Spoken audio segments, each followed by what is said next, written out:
back to another talk with the working brother. John Bosnitch is back with us. John, welcome back. Good to have you. Pleasure to be back. You're still in Serbia for Yep. avid working brother subscribers who might have caught the last talk with you.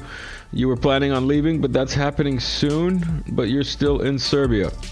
In a couple of days, I should be at the start of the coming week. I should be in North America on my way up to Montreal from New York, and then on down to the east coast of Canada.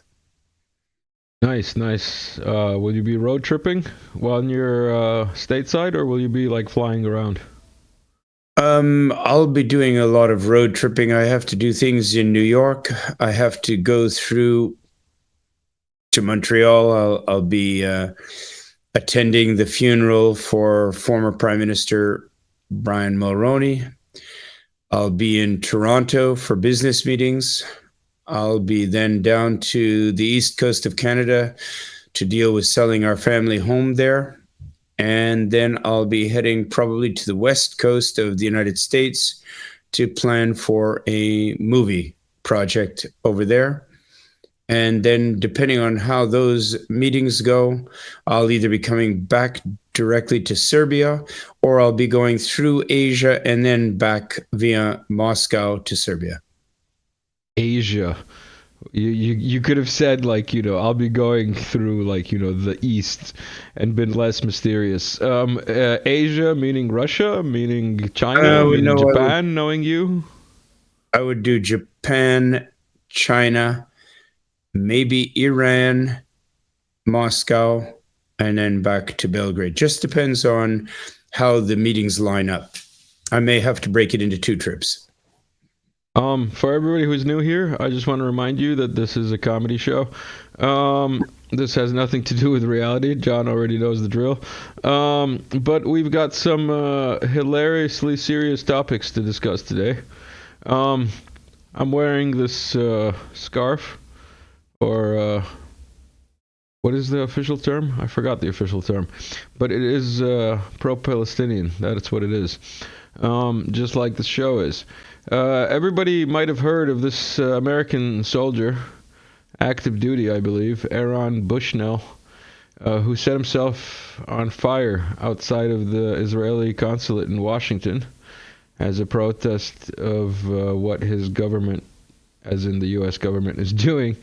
And the Israeli security from the embassy came out to shoot him, while the American police came out to extinguish him. I just think that's pretty poetic. The reason that I bring this up is because John sent this article. Well, actually, it's a video. Let's see if we can play this.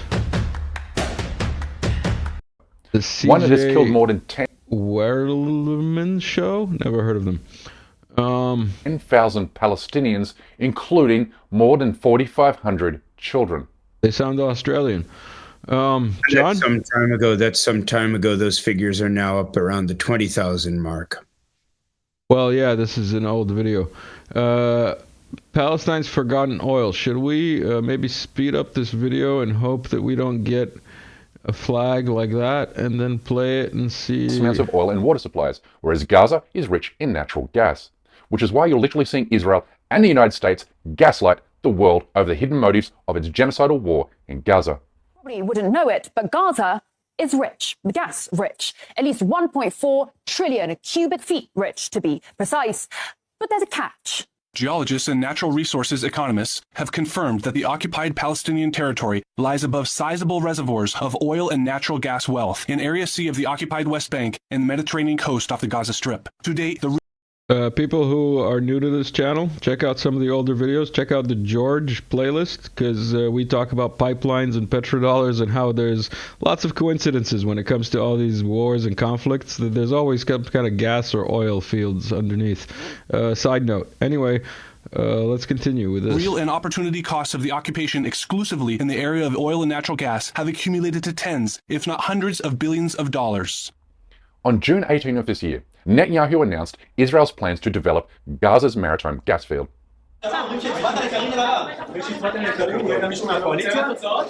עושים הדבר במשרד האוצר, המומחים המובילים בעולם ובארץ, בנושא בינה מלאכותית, ושורה של הישגים.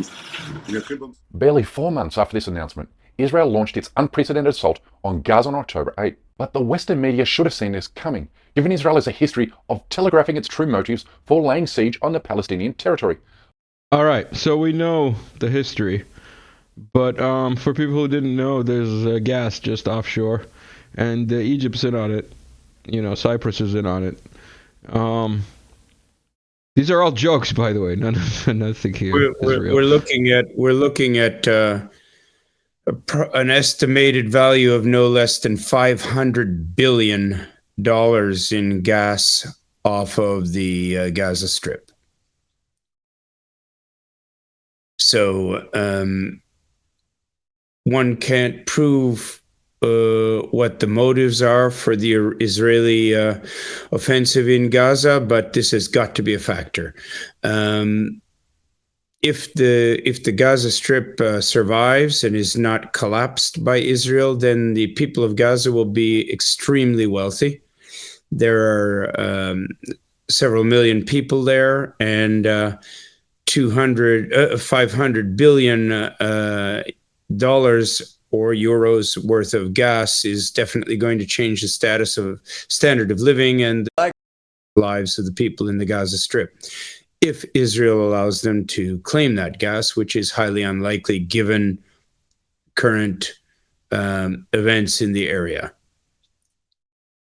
As for Aaron Bushnell's suicide, this was a protest self-burning. He felt that the actions of the U.S. government in supporting Israel in Gaza were amounting to a war crime and to genocide.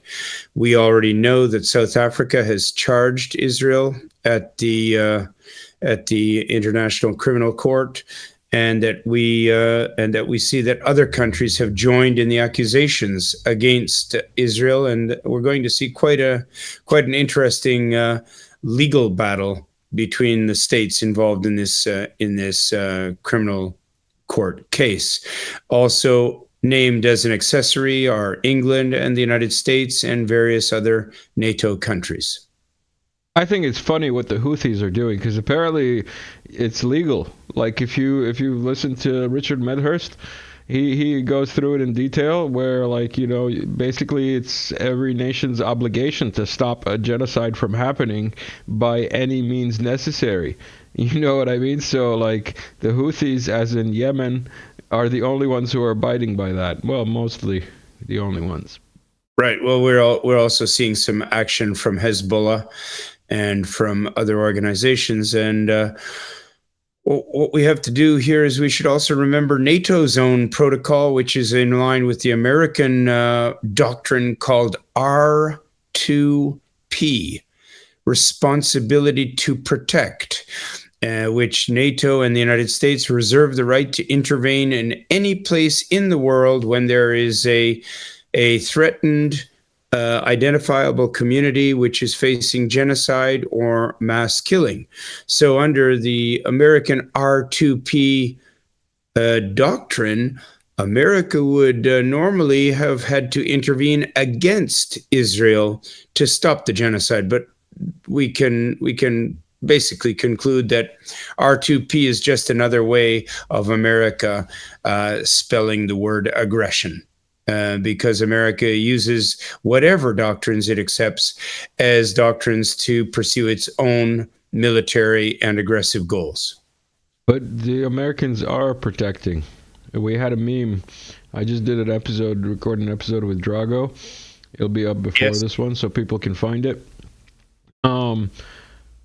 There was a political cartoon shared by Pepe Escobar where, you know, like this U.S. plane is dropping aid, and it's dropping like tanks to the Israelis, and then it's dropping like food and whatnot to the Palestinians. Right. So I don't know what to say. I just want to get your take. Currently, we're going through Facebook and Instagram and WhatsApp and all these kind of things outage. There's a trend, and apparently in France, Paribas, BNP, the payment cards are not working. This is like while we're recording here via Telegram. So I want to get your take on, do you think a test of like internet downage is possible with like a more severe, test like we had with the COVID? I think it's a perpetual target from all actors in the international arena to see what damage and what interruptions they can cause to the internet and to banking and to news supply and to just basic communications between different countries and different parties. I think we're going to see increasing separation between the BRICS nations and the Anglo-American Zionist empire. And I think that we're going to see a increasing dominance by the BRICS nations, which are more numerous, have greater resources, and many, many more people. So this is a continuing last gasp by the imperial powers to maintain their headlock on the world, which they've maintained now for several hundred years, and it's coming to an end. We're going to see a world that's much more based on a fair division of resources, a fair division of power, and a fair cultural divide in which we're not exposed only to America and its Hollywood propaganda machine. Hollywood propaganda. If you like Russian propaganda, like here at The Working Brother, you can support The Working Brother by buying him a coffee. Thank you for buying me a coffee, everyone who's bought me a coffee, and thank you to the new Patreons. What is it? Shameless self-promotion? I can never get it right. Medvedev reacted. I don't know if you saw that. Did you hear about that? Yes, I saw Medvedev. No, not his map. Not his map. A couple of weeks ago, or a couple of days ago, there were like a week or so ago, maybe there was news of the Russian defector pilot who had been found shot up in Spain under an assumed name. He was a defector who had shot up his crew and so on. You heard news of that, and this is the reaction. This is the reaction of Medvedev, basically on TV. So I made a meme of that. What do you feel? How do you feel about this traitor's fate? Well, I mean, it's pretty straightforward. If you steal a multi-million-dollar weapon of war and you fly it out of a battle zone and you kill your own fellow crewmen, you've not only committed multiple murder, you've committed high treason, and you've done it in the middle of a ongoing war. The death penalty is what the United States has for this crime. This is what Canada has for this crime. This is what Germany has for this crime. This is what England has for this crime. And evidently, it's what Russia has for the same crime. I'm expecting that. Well, I think that Russian special services would have eliminated that soldier, and I don't think that's much of a surprise. All right, let me try and get back to some more of these things that you sent along here, because you've got some articles. Okay, we've got the AP. A look at the Taurus missile, the weapon at the heart of the leak audio and German-Russian tensions. I read that backwards on purpose, maybe not. Yeah. AP. Well, this reminds me of the Wannsee conference, in which Adolf Hitler's generals and intelligence chiefs discussed the final solution, and it revealed what Adolf Hitler's Germany was planning to do against international law and against humanitarian law. And now we've got a leak from within the German high command, the military high command, in which one of the participants in I think it was a 6-member or 8-member secure telephone or secure audio conversation did not follow the security protocol, and therefore it was possible to bug the call. And in the call, German military and political leaders were talking about using the Taurus. It's a German version of a cruise missile, and it's a extremely high speed and, most importantly, long range missile that can fly over 300 miles or some 500 kilometers, which is much further than most of the American cruise missile and the English Storm Shadows can fly. And the German discussion was about using the Taurus missile to strike deep within Russian territory, not only to make multiple hits on the Kerch bridge that joins the Crimea to the Russian mainland, not just over the land connection, but in an east-west bridge running to the Russian mainland, and also to discuss the launching of these long-range Taurus missiles into other targets within Russia. This was supposed to be a secret strategic decision and a secret strategic discussion, and the leaked audio has now been shared, and Russia has demonstrated that Germany is planning and conspiring to violate international law. And of course, Russia has indicated immediately that any strikes by German Taurus missiles will be responded to in kind against Germany. So I'm expecting that to be sufficient to turn off the German aggression machine, at least for the time being. Yeah, one would hope the Germans finally get the message, because the next level is like bridges coming down. Yeah, the Germans have lost 2 world wars against Russia, and if they lose a third, their punishment could be worse than what they suffered in World War II, which left their country divided for some 50 years. While you were talking here, I was looking through some of the other articles that you sent along, and I don't know what of these news I want to cover less. So I'm gonna have a look at a meme and get the viewers at least a little bit interested here.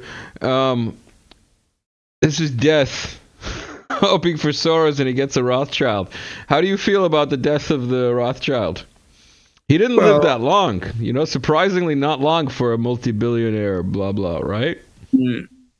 I mean, I generally don't rejoice in anyone's death. I always hope that people will have the chance in a longer life to improve themselves.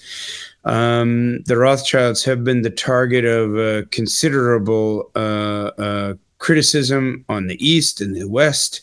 And the overconcentration of wealth in the hands of one family is definitely contrary to the general interest of the public around the world. So I don't think that there will be many sympathetic comments about the loss of the head of the Rothschild family, and I think that it's a sign that probably we're going to see that family slowly but surely play less of a role in international affairs if the governments of the BRICS countries start to cut them out of their dominant position.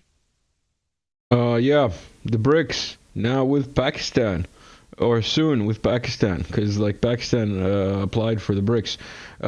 Moving on swiftly, South Carolina primary.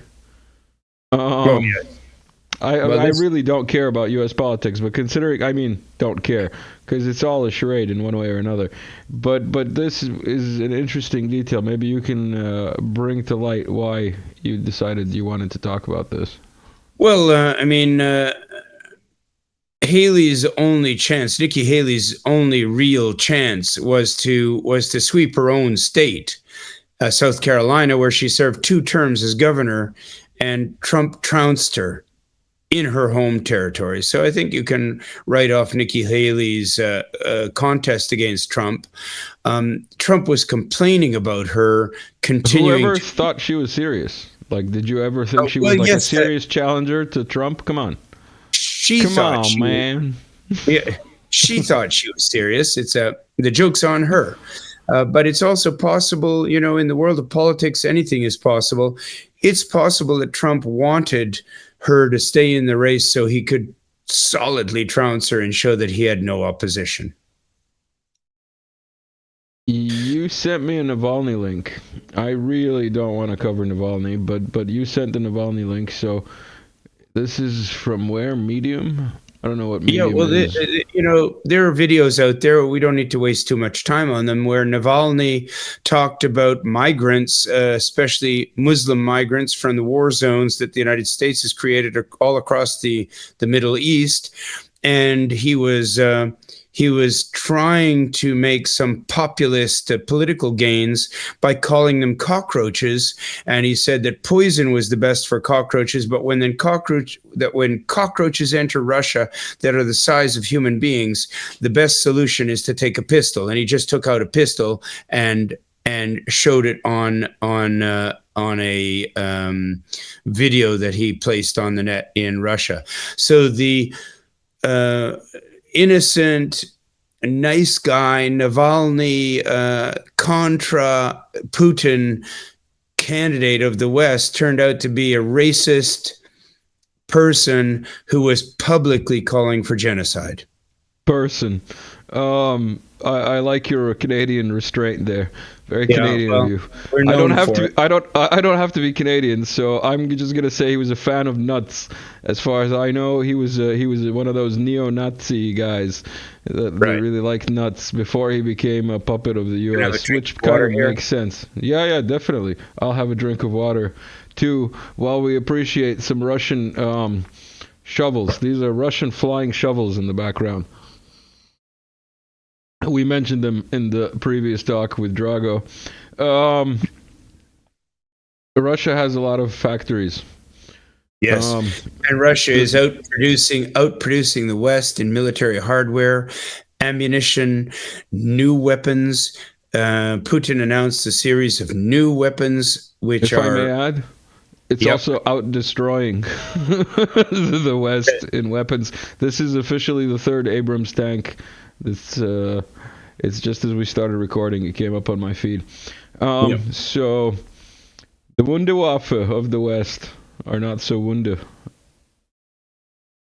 I would say that the West is learning its lesson, the same lesson that Hitler learned, the same lesson that the Kaisers learned, the same lesson that Napoleon learned.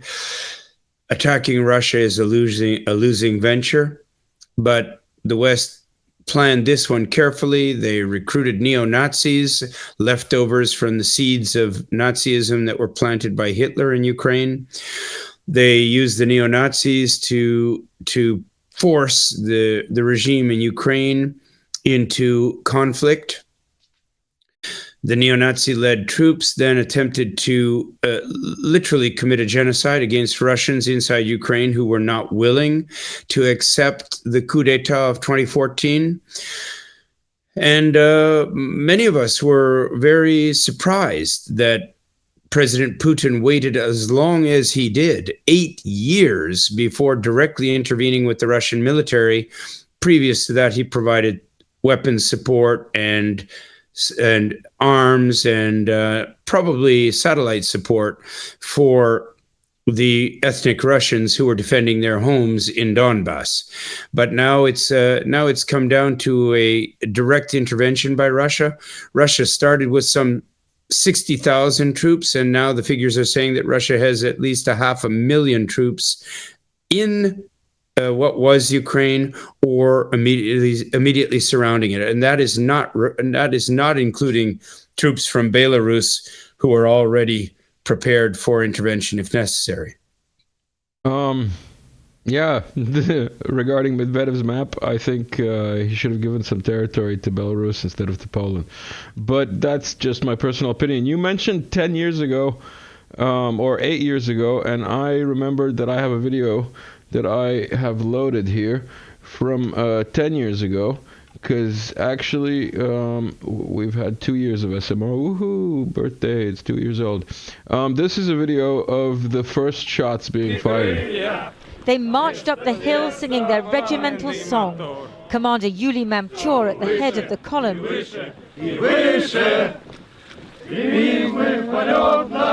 These are the Ukrainian soldiers of Belbek Air Force Base, and they were demanding their planes back.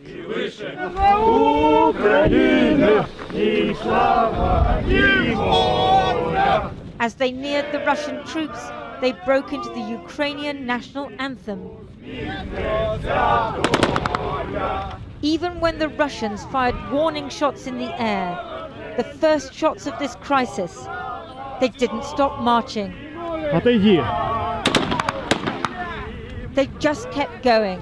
You might know. Can you recognize the voice? Is it Cristiano No. Amanpour? It's not Cristiano Amanpour, no? No, it's not Nearer Cristiano and Amanpour. nearer. No, it's The not Cristiano Russians. Amanpour. It's familiar, though. It's an English voice, I think, from CBC, some BBC, but I'm not sure. Oh, maybe, yeah.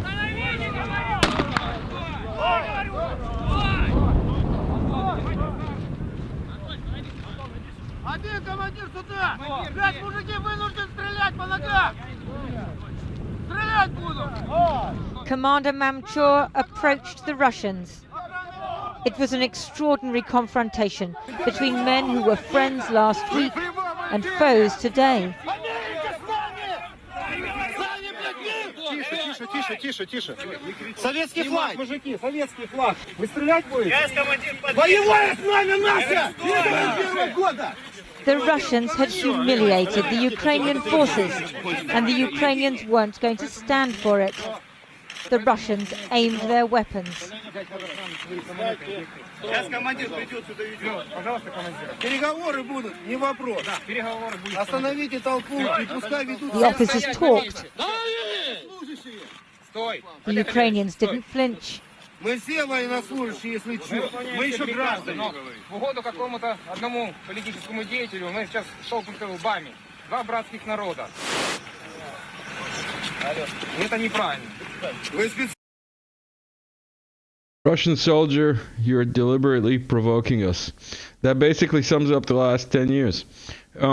Comments, Yes. John? Takes? Well, I think that this was a shot for the media, obviously, to make the Ukrainians look innocent. Ukrainians advancing without weapons and making a confrontation with Russian troops who were only there to protect the ethnic Russians who had been being killed en masse by well-armed Ukrainians, many of them wearing neo-Nazi insignia. So this is a video which is a good PR stunt by the Ukrainians, probably coordinated by American and English advisors. Otherwise, I don't know the background. I don't know where that confrontation took place. I'm presuming it was somewhere near the Donbass region that's mostly Russian. I think it's either in the Donbass or maybe in Crimea. I'm not sure. But one of the topics that you wanted to talk about, that you wanted to mention, let's say, or bring up when we scheduled this talk like 2 days ago, maybe, when we originally did, was Galloway getting, elected. George I guess Galloway. is the word. Is it, yeah, George Galloway getting elected for UK Parliament. Here he is being sworn in. I'll just play that in the background while you. Well, I think George Galloway. George Galloway is one of the most. Look at this fool! I just noticed this fool next to him with a Ukrainian tie. That's hilarious. You'll notice that George is sorry. not. You'll notice that George is not wearing a Ukrainian tie. Yeah, I'm surprised he's not wearing one of these.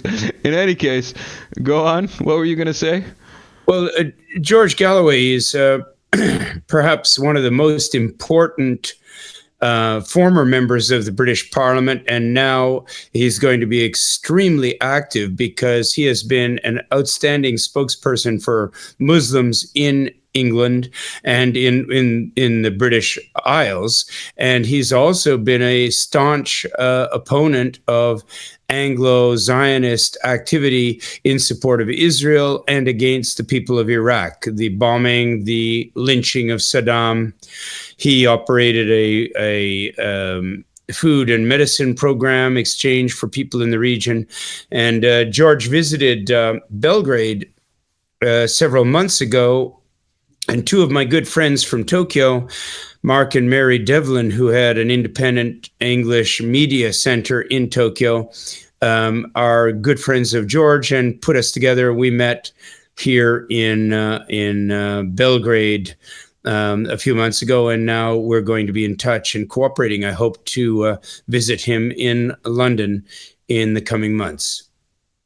Excellent. Sounds like a fruitful not necessary to mention relationship. it, but not to forget, George Galloway has been very supportive of Serbia and has been very sympathetic to us in terms of what we suffered at the hands of NATO, the bombing, the sanctions, and the same kind of genocidal acts that we're seeing NATO and its military powers executing today in Gaza.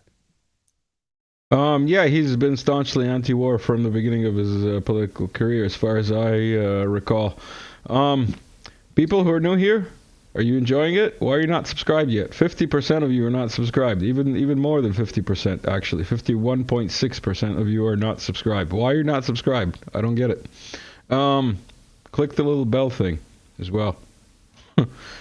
So that you can hear John's alarms go off and him deal with his personal life. I can send you recordings. I can send you a photo if you must, but I'll see if it's YouTube friendly.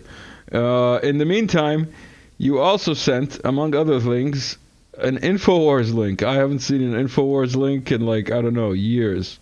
Well, they were banned for years. There comes a photo of George and myself to your Telegram. Oh, yeah. Hold on. Let me see if I can. If I do this, maybe, and then I put it here, and people can't see it, and then I scroll. Nope, can't do that. Hold on. Save as. Save. Then. This, and then this. Ta-da! There's the photo. You with us?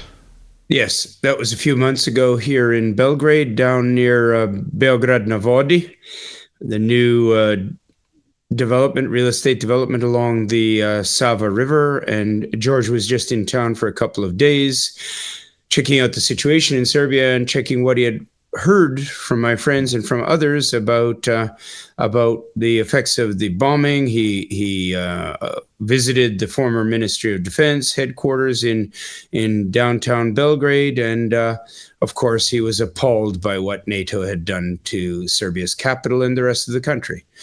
A very pro-Serbian and pro-peace activist back in the British Parliament. I think we have a very, very useful voice there in defending people, not just in Serbia, but in Gaza and everywhere else.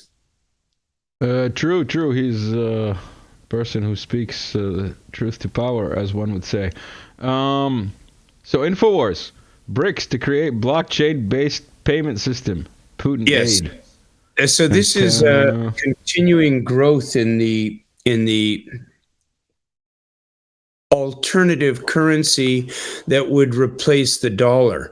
It's obvious that BRICS is not going to create its own currency now, but that BRICS is going to move a lot of its own transactions. That means transactions between Russia, China, Iran, India, Brazil, and other new members of BRICS over to a cryptocurrency, which will take them off of the dollar and reduce the value of the dollar on international markets. And since the American economy is tied to the value of the dollar, this should create another economic crisis for America as it pursues its war, where its war in Ukraine which has already cost well over 150 billion and is approaching the 200 billion mark. And I think we're going to see greater and greater economic stresses on the United States, and we're going to see Donald Trump capitalizing on this crazy waste of money for a war that's already lost. In fact, it's a war that was lost. Unless they make it illegal. What's that? Like they passed this law in the U.S., I believe, where basically it's illegal to stop Ukraine funding for any future president. Yeah, we'll see how long that lasts. I don't know, but you know, there's an election coming up. If Trump takes the presidency, there's a very good chance that the Republicans will have a chance of grabbing both houses of Congress, and that would mean that they would have a straight run of the Senate, the House of Representatives, and the White House. If that happens, the war in Ukraine would be over within a matter of weeks. Zelensky would be leaving power. There would be the neutralization of Ukraine's military, the elimination of long-range missiles, and Ukraine would become a neutral country, just like Serbia is a neutral country. And there's no reason for Ukraine to be a heavily armed military state on the border of Russia within range of Moscow. America would not allow Canada to do that. And what's good for the goose is good for the gander, in the old English saying. And we cannot see America turning Ukraine into a military armed camp. So wait, you're saying that Medvedev's map is not going to happen? Medvedev's map is Medvedev, as Hawking called him, the priest of what's it called? Eurocentrism? No, it's not Eurocentrism. Multipolarism. The priest of multipolarism. I think Medvedev has a good sense of humor. And he's going to have the opportunity to shrink Ukraine. I'm not even sure that they would allow Kiev to exist as an independent state, even if it's a little kind of an enclave around Kiev. This is too threatening to Russia unless they are completely demilitarized and unless the current regime, the U.S. imposed regime of Zelensky, is removed.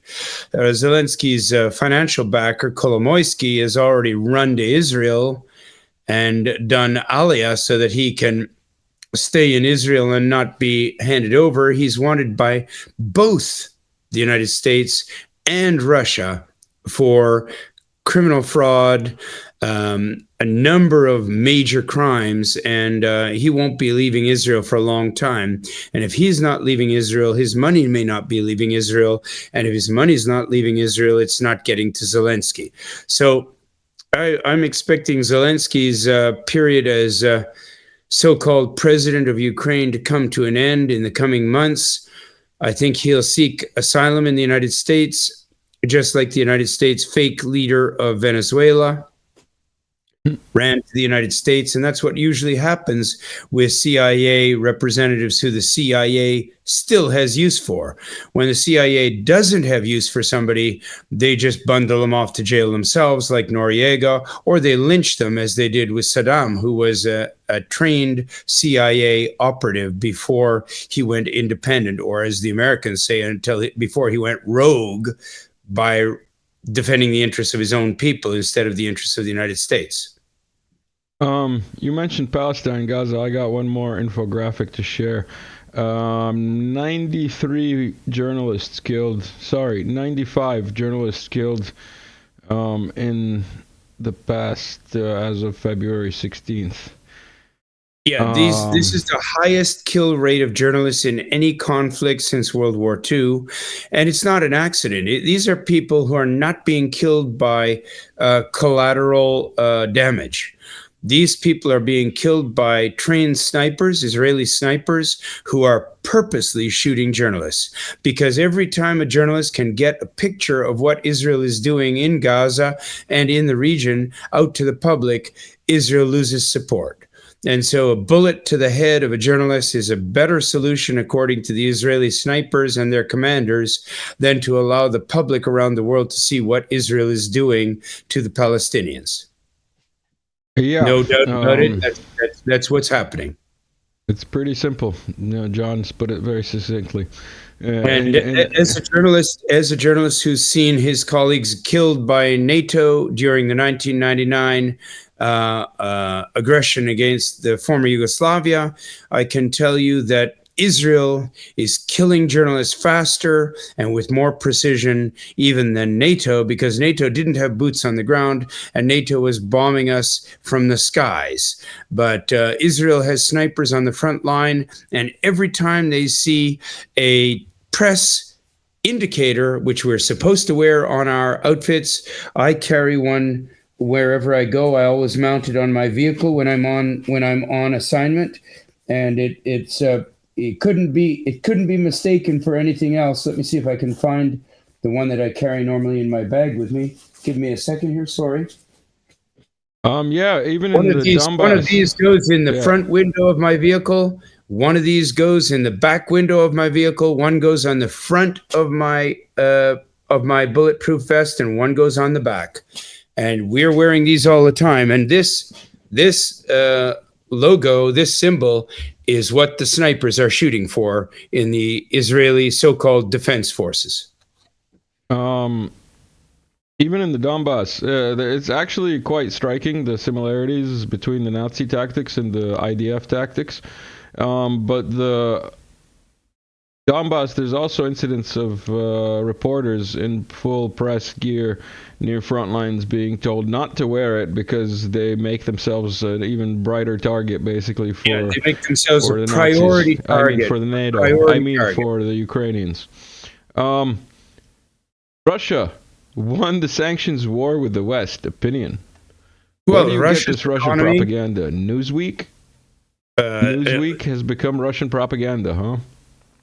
Well, this is being repeated in the New York Times, Time Magazine, CNN. They're all lamenting the fact that Russia's economy in the fourth quarter of 2023 scored a 5.5 or a 5.6% growth rate, which would make it the fastest growing economy in the world.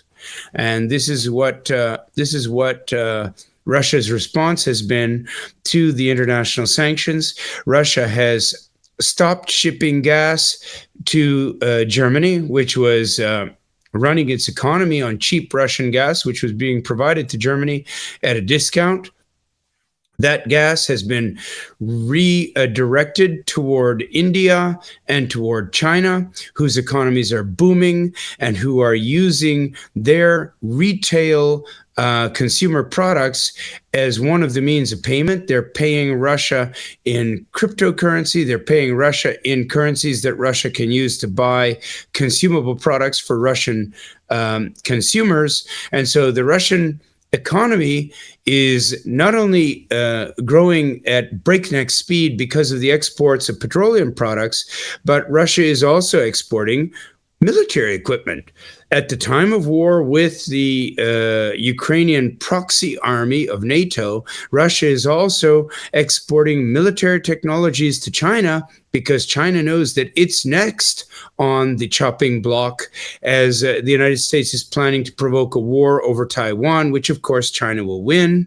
And if China wins that war, then the chip fab industry, which is based in Taiwan, will be disrupted, and America will no longer have access to the microchips that it needs to run its military. And in that case, the game and the gig is up for the West. There will be no more Taiwanese chips for the West. It will all be Chinese if it goes that way. One of the things that came up on my feed just before we started recording this, it was quite comedic, so I figured why not bring it up. The BBC brings up that the ICC, International Criminal Court, issues arrest warrants for top Russian commanders. I think it's like some admiral and some other guy, lieutenant general of the Navy. They're about as they're about as likely to get them as they are to get Putin. The International Criminal Court has become a joke. It has been completely gutted by the West's using the court as a political tool, just as they used the ICTY, the International Criminal Tribunal for the former Yugoslavia, as a star chamber kind of political propaganda operation to condemn all of the Serbian soldiers and commanders. As we know, President Milosevic died for inexplicable reasons in his cell in The Hague. We know that General Mladic, there was a book written about him called Tragic Hero. It's a big book, and it documents the entire case against him and his defense. I think that we've seen the West destroy the institutions of justice and the institutions of law. And when there are no institutions of justice and there are no institutions of law, and when their mainstream media is all lies, there's no method of communication between East and West, and the default is war. And that's where we're headed. It's just a question of whether the West is crazy enough to provoke an overwhelming destructive attack by Russia in response to Western activities. Now, we know that England has admitted having several hundred English soldiers inside Ukraine handling the launching of the Storm Shadow missiles. The United States have several hundred specialists who are probably dual citizens, Ukrainian Americans, who are running the M177 long-range artillery, which was supposed to win the war for Ukraine in a matter of weeks. Those artillery are being eliminated one by one by smart weapons launched from Russian Su-34 attack aircraft. So I think we're seeing a slow but steady destruction of NATO's military potential in Ukraine. And once they've lost all the weapons that they've sent there, and once we see Ukrainian casualties heading well over 100,000, we're going to see peace. And that is going to be peace without Zelensky. And it's going to be peace that really puts pressure on the NATO alliance, because the NATO alliance has failed miserably in its war of aggression on traditional Russian heartlands, such as Ukraine. What can I say, man? I don't know where you get your numbers, but 100,000, like, is that a Zelensky number? Last I heard, they're missing 700,000. Not dead. I'm just 700,000 are missing. Zelensky says that they've lost several tens of thousands of men. The Russians are saying that there are many, many more than that. The midway figure is somewhere around 100,000.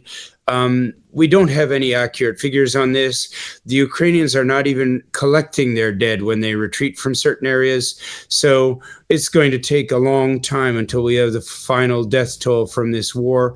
But the sad thing about it is it's a civil war among Slavs provoked by Germans.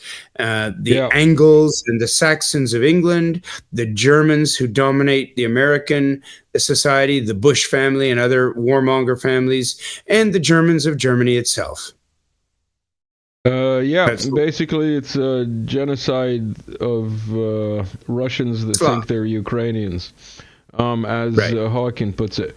I want to do a little shout out to everybody who's a follower. You're all very strange, but thank you for sticking along. I want to ask you, John, we're 49 minutes in, and I'm not doing the short episodes. The subscribers will not mind us going longer. Do you want us to keep going, or do you want us to just chop it up? I think we've got some other materials there that I sent you, which we can touch on. we've still got a couple of things, and I've got some surprises for you, including, well, surprises. I don't think that that's surprising, but I just want to get your take. This is, I think it's about maybe 10 minutes of video, and it's translated by Bjorn and the Shield Maiden on Telegram, whoever those people are. Thank you for the subtitles. But the point is, this was shared by Putinger's cat, and we've got some memes coming from Putinger as well. I'm gonna just play this so that we can enjoy it full screen. Sure, let's see it. Get some volume here. Февраль 2003 года. В штаб-квартире Организации Объединенных Наций проходит экстренное заседание Совета. What? This video is not playing. I don't know why this video is not actually Not playing. seeing your subtitles there. Unfortunately, I don't speak Russian. No, I'm not seeing like the video itself at all. Like it doesn't want to play. Like as if it's not working, which is not cool. Oh, there we go. Now it works. All right, just had to double click. There we go. Февраль 2003 года. В штаб-квартире Организации Объединенных Наций проходит экстренное заседание Совета Безопасности. Госсекретарь США Колин Пауэлл, пытаясь доказать факт наличия химического оружия в Ираке, демонстрирует собравшимся небольшую пробирку. Здесь помещается чайная ложка спор сибирской язвы. У Ирака есть десятки тысяч таких чайных ложек этих спор. То есть мы в своей практике называем этот взгляд лжеца. Сказал блок неправды, посмотрел, убедился, мне вообще верят, нет? Тогда можно дальше продолжать говорить. Через полгода Багдад подвергнется бомбардировкам.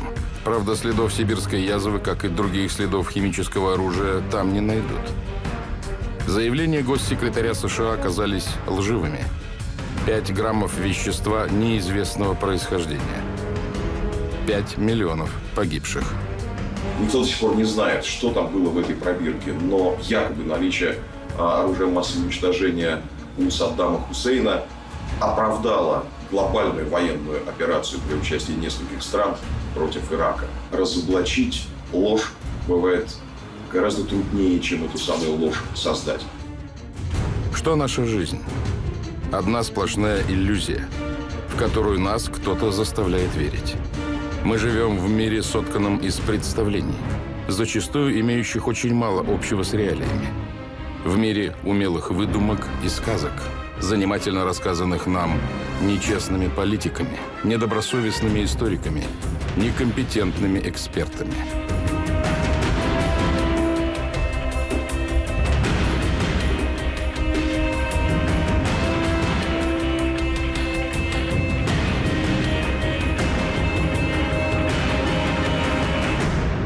Наш мозг, он устроен таким образом, что каждый раз проверять всю информацию, которая к нему поступает, ему не хочется. В интернете, когда нам кажется, что мы в гораздо большей мере сами активны и сами выбираем информацию, наш мозг иногда превращается в мозг ребенка, которому предложили много сладостей на выбор, и он хватает и то, и другое, и третье, и гораздо менее критично воспринимает это.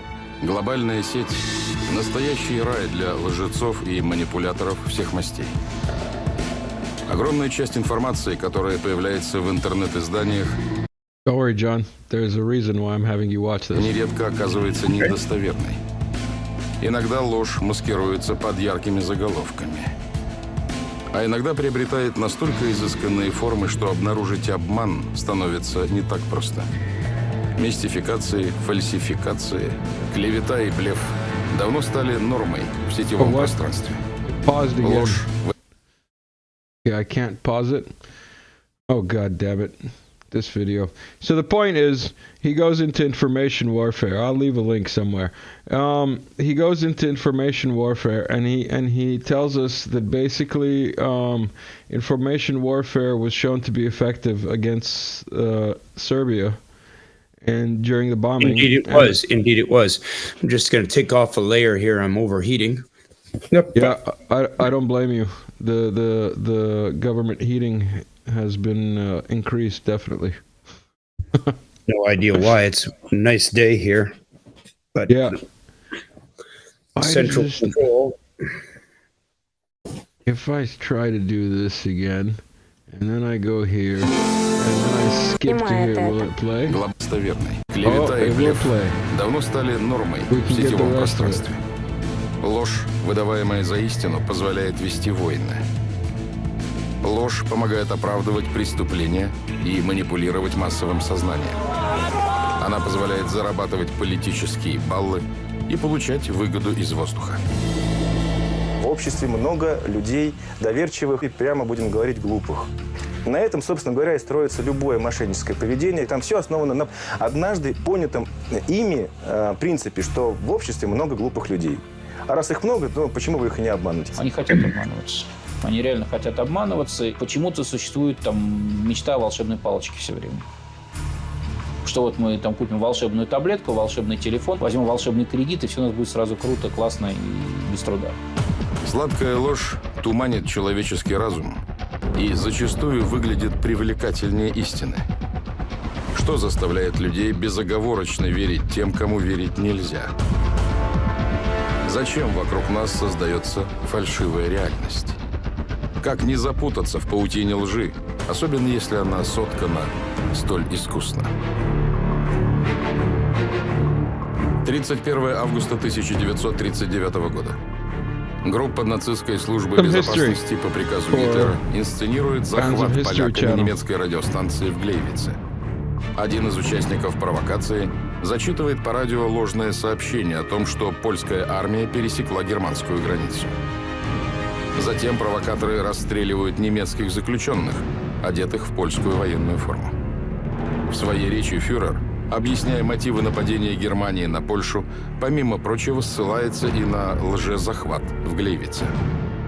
Поначалу нужны были обыкновенные поводы и обыкновенные провокации. Так начинались две первые мировые войны. Убийство эрцгерцога, мнимый захват радиостанции в Польше, который явился поводом для вторжения нацистов. Раньше нужны были только поводы. Сейчас нужно оправдание. Потому что в глобализованном мире, когда мы все имеем доступ к средствам массовой информации, всегда можно поставить под сомнение некий мотив, в кавычках, добра, который идет бороться со злом. Поэтому технологии сейчас, они отрабатываются уже просто до деталей. Они становятся чудовищно профессиональными. Преступные способы развязывания войн за последние десятилетия мало изменились, считает политический обозреватель Андрей Кондрашов. А вот методы их ведения стали другими. Сегодня войны ведутся не только в окопах, но и на страницах газет, в блогах и социальных сетях. Информационное оружие по силе воздействия сравнимо лишь с оружием массового поражения. Ведь виртуальная война в итоге приводит к реальным жертвам.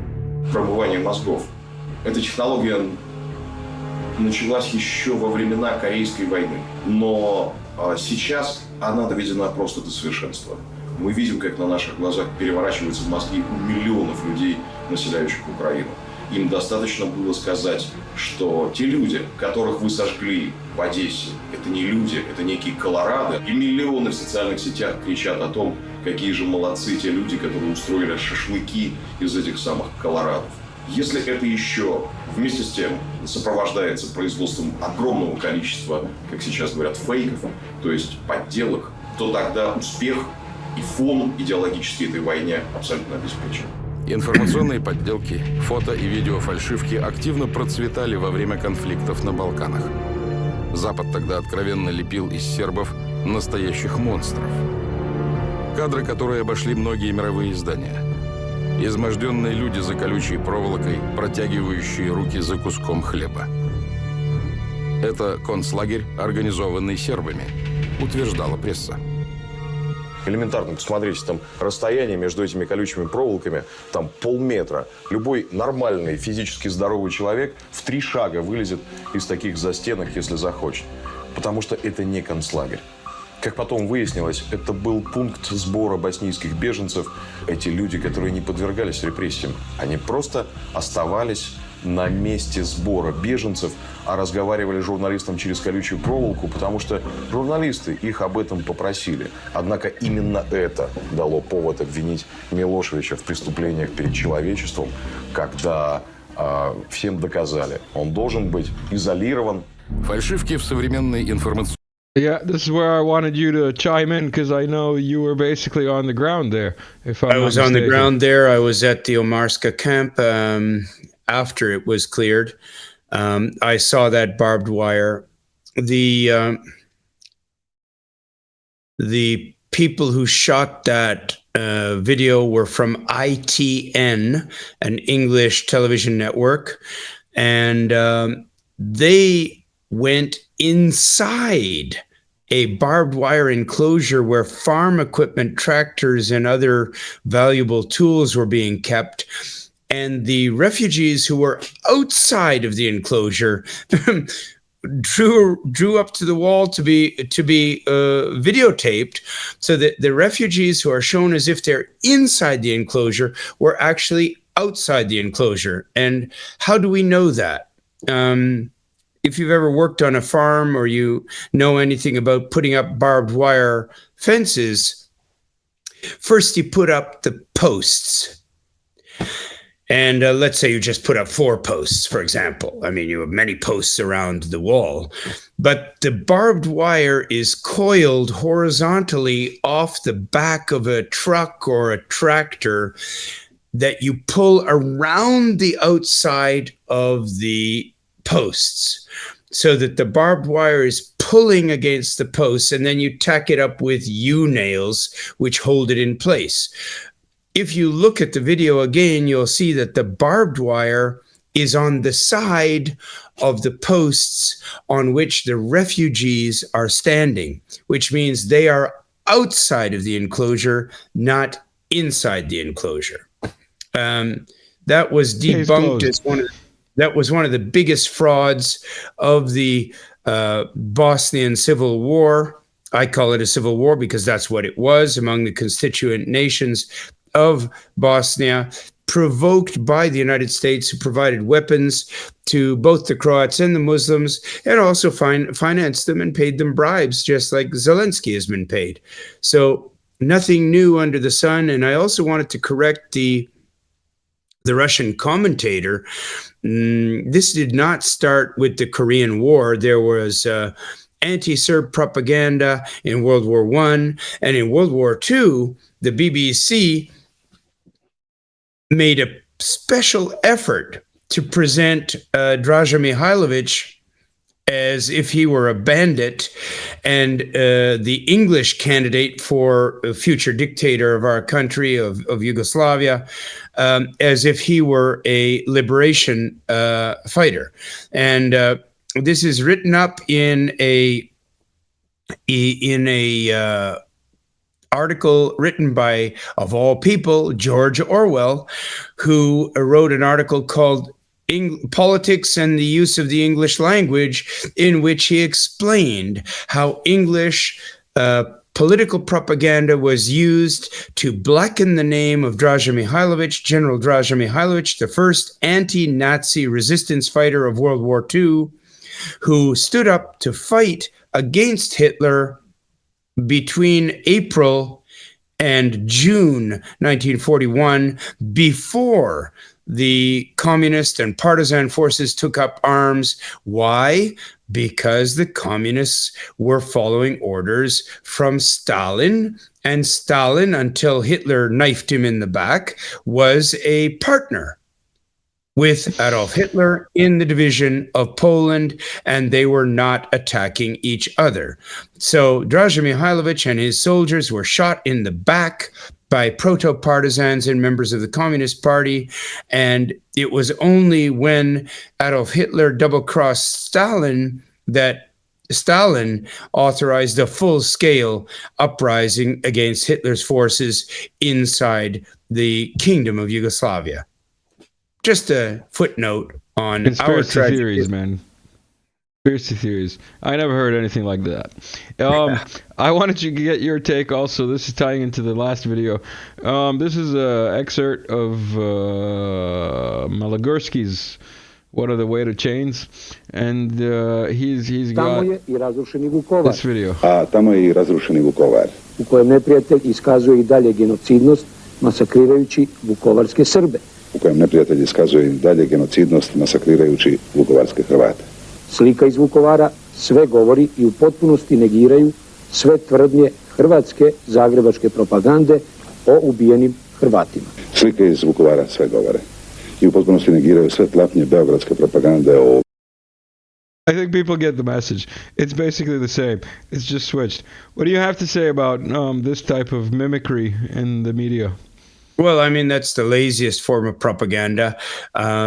As the Serbs, the Serbian forces, they weren't actually Serbian forces. They were the Yugoslav army that was liberating Vukovar, where the Croatian extremists, it was not even the Croatian regular army in the beginning. It was extremist right-wing neo-Nazis, once again in Croatia, who were some of them wearing even World War II neo-Nazis. Yeah. Fans of nuts in Croatia too? Look, if we look deeply at what's happening in Ukraine, we can say that the template for the war in Ukraine was the former Yugoslavia. And the West has refined its methods. They trained the Ukrainians for years before this happened. They injected Ukrainian Americans, Ukrainian Englishmen, Ukrainian Canadians into the armed structures of the Ukrainian regime. They conducted the coup. They spent $5 billion on the takeover of the country. Victoria Nuland selected the coup regime ministers and the head of the government. Victoria Nuland being an undersecretary of the U.S. Secretary of State, the State Department. She announced today that she's stepping down, or so Lloyd Austin did, or somebody, but she's stepping down very soon. So, watch, see where she reappears. You think so? These swamp monsters don't step down. They just change to a worse and more destructive position. I'm very worried about where Victoria Nuland will pop up or bubble up from the swamp again. In Pfizer. Yeah. You know what I mean? In any case. Sham. I wanted to get your take on this piece of news. The Open Balkan Initiative, where citizens of Albania, Serbia, and North Macedonia can work visa-free in each other's countries. How do you feel about that? Well, if it's a step toward peace, this is a potentially good thing. But since we know that the authors of this Open Balkans project are in Brussels, London, and Washington, we know from the get-go that this is another plan to weaken Serbia and to bring us under control, probably to infiltrate people into the Serbian labor market, because our economy is functional. The economies of Bosnia, Croatia, and the so-called independent pseudo-state of Kosovo are simply non-existent. So I think that this is an effort by the Americans to unload some of the welfare cases that they've been financing ever since they created the war here in the 1990s, and better to let the Serbs feed them than have England and America to have to feed them when their own economies are struggling as a result of the war that they've created, first in Afghanistan to the tune of trillions, and now in Ukraine. One of the comedy articles that you sent along is from the New York Times. The world's largest construction site, the race is on to build Ukraine. That's comical. Well, I mentioned that for a tangential reason. I've been in talks with a Amsterdam-based entrepreneur who has connections in both the Donbass, the Russian area of what used to be Ukraine, the Novorossiya, and of course in Kiev, and both the Kiev side of what remains of Ukraine and the new parts of Russia that used to be the Donbass region of Ukraine are together the world's biggest reconstruction site because everything has been destroyed in various cities. And we're looking at hundreds of thousands of structures that either need to be completely rebuilt or remodeled or repaired. And I've proposed to investors and activists in Romania, whose country borders on Ukraine, to get involved in the production of hemp bricks, which are earthquake resistant and which would be using konopia, the hemp non-psychoactive cannabis product, to create bricks that are stronger and better and absorb humidity and absorb CO2 from the environment, to provide hemp insulation and to provide hemp substitutes for gyprock panels. And this is a potential multi-billion-dollar business. I've met at least 5 times with major investors, with the former Minister of Finance of Romania, with 2 former Ministers of Finance of Romania, and with various other parties who are interested in building materials to rebuild the area. And this is a great opportunity for Serbia, and an even bigger opportunity for Romania, which would bring us into collaboration with the one country that basically has been friendly to Serbia over the centuries, and that is Romania, where about 1/3 or 1/4 of the country, in the western edge of the country, is heavily populated by ethnic Serbs who don't speak even one word of Serbian. One former Minister of Finance of Romania is named Filipovici, which means Filipovic. Yeah. All 4 of his grandparents were ethnic Serbs, and the minister, the chairman of the Chamber of Commerce is a man named Sekulici, which is Sekulic, and also his family are ethnic Serbs. So this is a potential opportunity of multi-billion-dollar proportions in the rebuilding of Ukraine after this war is over. And I think this war will be over in the next few months. I don't see the possibility of Ukraine sustaining the war, and I don't think the Germans are suicidal enough to take English and American orders to slaughter themselves against Russia. John, your optimism knows no bounds. I don't think it'll be over as fast. This is realism here now. John Mearsheimer, the professor emeritus at the University of Chicago, has stated from the start that there is 0 chance of Russia losing this war.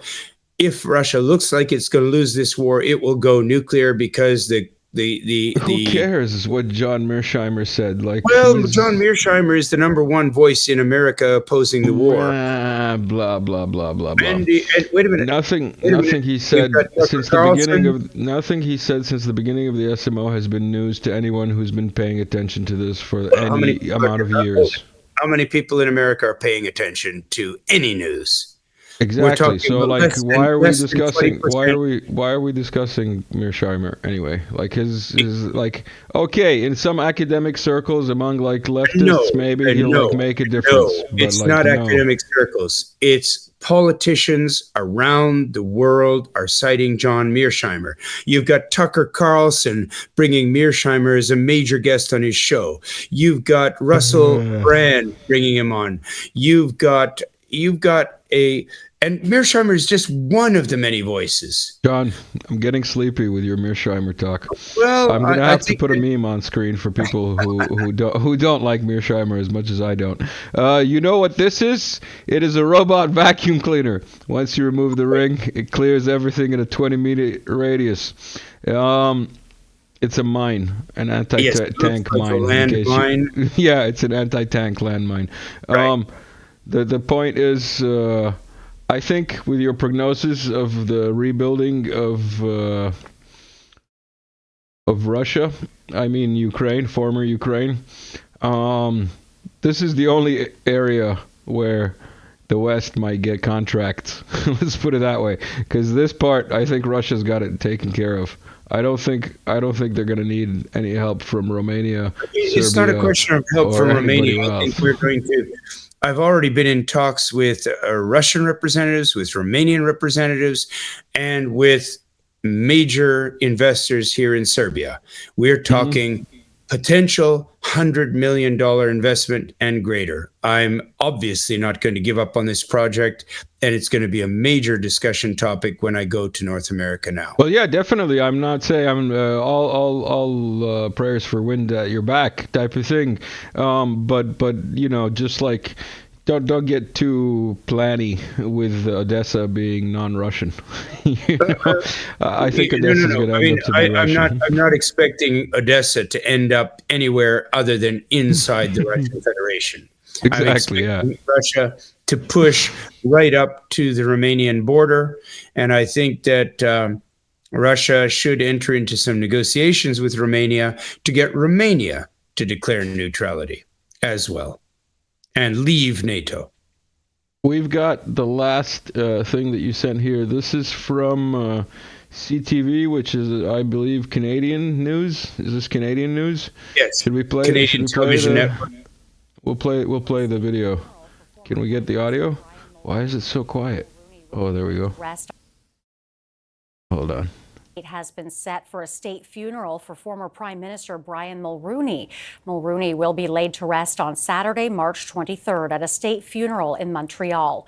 Before that, his casket will lie in state in Ottawa and lie in repose in Montreal, where Canadians will have the opportunity to pay their respects. Mulroney died last week at the age of 84. This was your friend, right? Not my friend, Kumovi. Brian Mulroney married Brian. No, not kind of. My father was the Venceni cum of Prime Minister. No, I'm Brian saying Mulroney. I'm saying in English, like cum and best Godfather. man don't. Oh, it's Godfather. There you go. Godfather is the translation of cum. My father was the godfather at the wedding of Brian Mulroney with his wife Mila Pivnički, who was born here in the former Yugoslavia in Serbia. Actually, I think she was born in Sarajevo. And her father, the late Dr. Mita Pivnički, a psychiatrist at the Allen Institute in Montreal, was my father's best friend in high school here in the Kingdom of Yugoslavia. And so I had known Brian from my teenage years.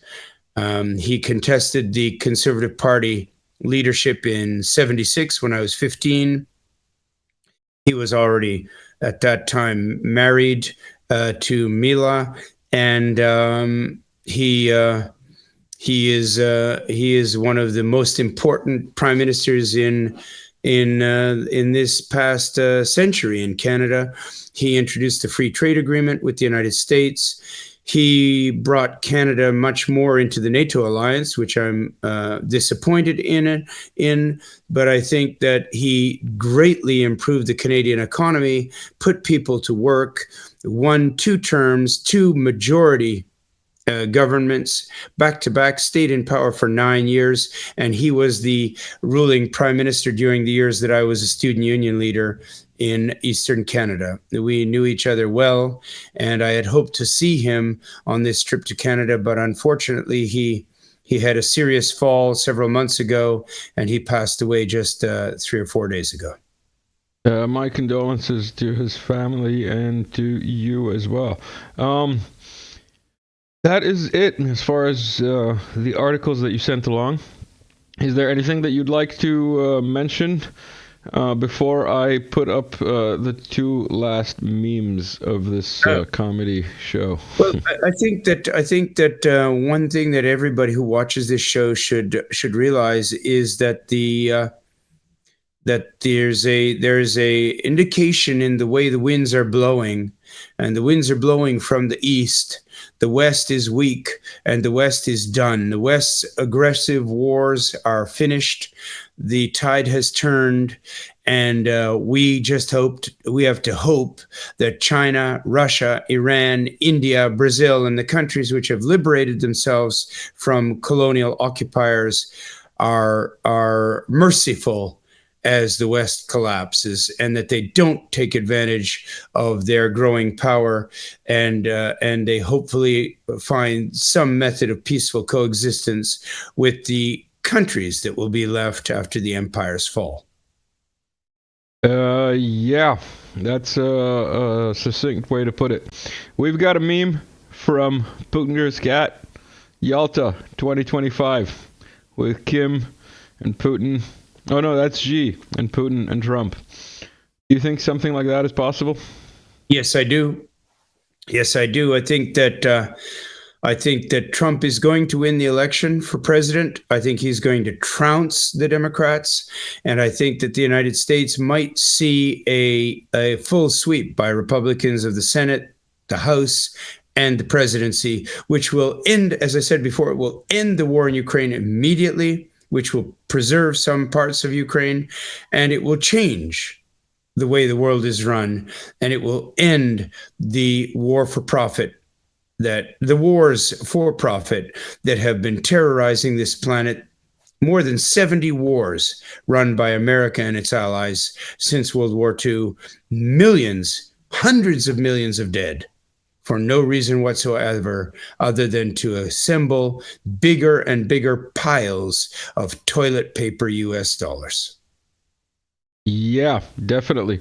This is a meme made by one of the subscribers of The Working Brother when we discussed Putin watching the show last time. So, Putin, if you're out there, like, share, subscribe.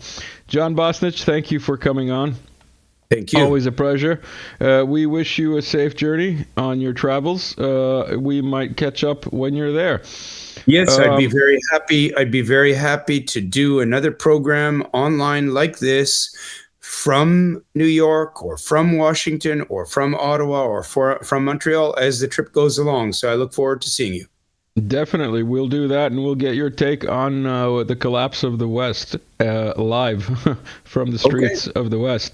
Everyone who stuck around, thank you for sticking around. Patreons, thank you for being a patron. Coffee buyers, thank you for buying a coffee. People who like, share, and subscribe, thank you too. Everyone, see you soon.